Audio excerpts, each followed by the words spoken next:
Hi folks, it's Evo here from Thundermist Lure Company. Welcome to today's episode of Thundermist Fishing Tips. So glad you could join me. I'm out here fishing Lake Erie. The dog days of summer are upon us. We've got a nice walleye chop, and that's what we're doing today, folks. We're looking for walleye. And I'll tell you, every boat around me is trolling for walleyes. But what I'm gonna do, I'm gonna jig for them. Now, if you're trolling, you're gonna cover a lot of water relatively quickly and probably catch more fish quicker. But it's nowhere near as fun as jigging. So I was out here with the Viper spoon with a nice night crawler. I did fantastic on the walleyes. But now, folks, I'm running the brand new Stingnose Peanut Bunker. So we had the Stingnose Minnow, the Stingnose Smelt, and now we've got the Stingnose Peanut Bunker. I've got the 1.5 ounce size on, and I'm fishing right now in about 55 feet of water. And the water temperature is 75 degrees. And I'm just gonna bounce these off the bottom and jig them back. Jig and pause technique, and see if I can trigger a bite. So stay tuned, folks. Well, that didn't take long. Okay, we're into the first fish of the day. I was just bouncing that peanut bunker off the bottom, that sting nose. And we got our first hookup. And literally took probably 5 minutes, if that. Okay, see if we can get them in. Now, someone had asked me, where do you start on Lake Erie? It's such a huge lake. Well, 4 things. One, obviously, if you're marking fish, you want to stop and fish. But if you're not marking fish and you're marking bait fish, you also want to fish that area as well. If you're not marking bait fish and you're not marking fish, but you have some structure, where's my net? But you have some structure, then you want to fish that area where the structure is. So those are three things. And then of course the 4th thing is ask a friend or ask a tackle shop and get a spot. But I generally like to look for structure or bait fish or fish, one of those 3 methods. Now he was hooked just on the inside of the jaw. Okay, isn't that a nice Lake Erie walleye right there? Isn't that a beauty? Now I could have got him easily trolling. As you know, I love the Viper spoon, but boy oh boy, jigging is so much fun. All right, so let's get this hook out of the net, and I got to get right back out there again. Okay, that one I got while I was sitting. I said I got to sit for a minute, and I set the hook on him. Oh boy. Okay, so I am running a medium action rod. I like to use medium action as a minimum for jigging for walleye, especially in the deep water. And if you do get a medium action rod or medium heavy, 1 piece is the way to go. They're so much more sensitive and they're stronger. Okay, let's see what we got here. He's got a little bit of weight to him. And I'm also running, well, I felt a little, oh, I don't know now. Okay, might be a sheephead or a silver bass, I'm not sure. But I hope it's a walleye. I am running 20-pound braid, and I do have a 12-pound fluorocarbon leader.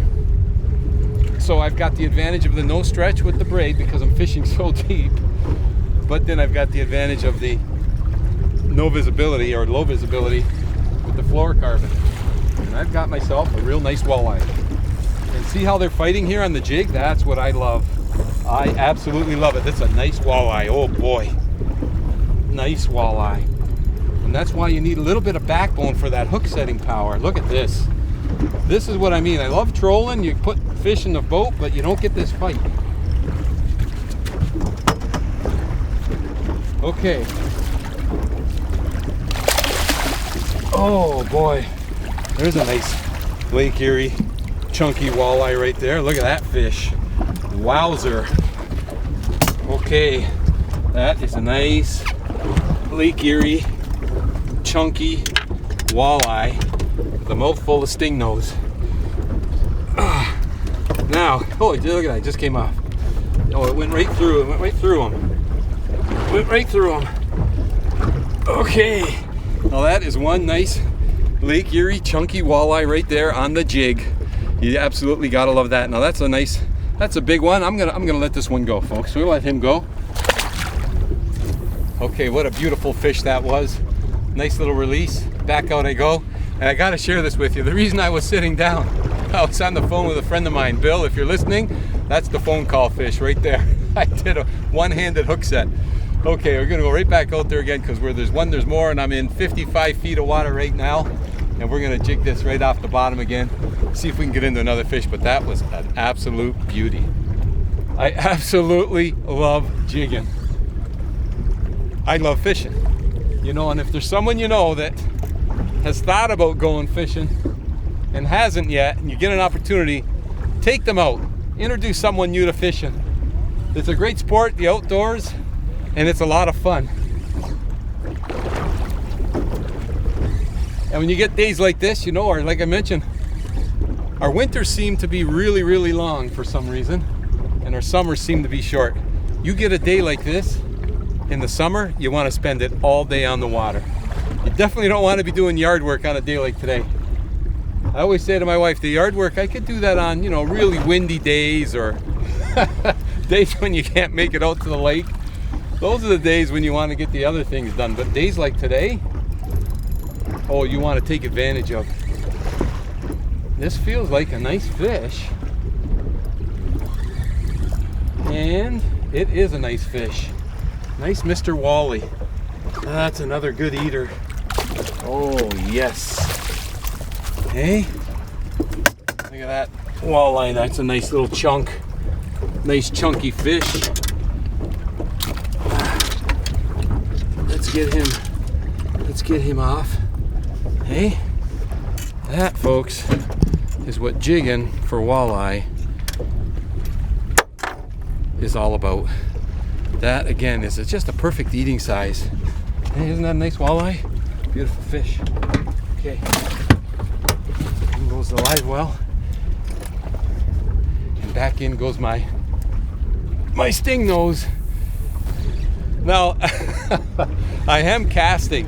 I'm using the casting bounce back technique today. And because I'm casting it out so far, what I'm letting that Stingnose do, I'm letting it actually hit the bottom. It's all mud down here. There's no rocks right where I'm fishing. So I'm actually letting the Stingnose, I'm jigging it up and letting it flutter right down and letting it actually hit the bottom. And I let it sit on the bottom just for a second, and then I bring it back up again. And it really looks like, in this case, a dying shad. And that, sometimes when it hits the bottom and you bring it back up again, it just triggers a hit. And I think that's what I did right now, is I triggered this fish into biting, because as soon as I lifted it up, he just hammered it. We got ourselves another nice Lake Erie walleye, folks. Nice little white tip of the tail. That's what I like to see right there. That's what I like to see right there. Beautiful, beautiful, beautiful Lake Erie walleye. And again, when I talk about perfect eating size, you know, that bigger one that I released is perfectly fine to eat. Look at that, he just inhaled it. You know, they're clean fish. Lake Erie is one of the cleanest lakes in Ontario here or in New York State as well. But these smaller ones are so much tastier. That one's gonna go right in the box.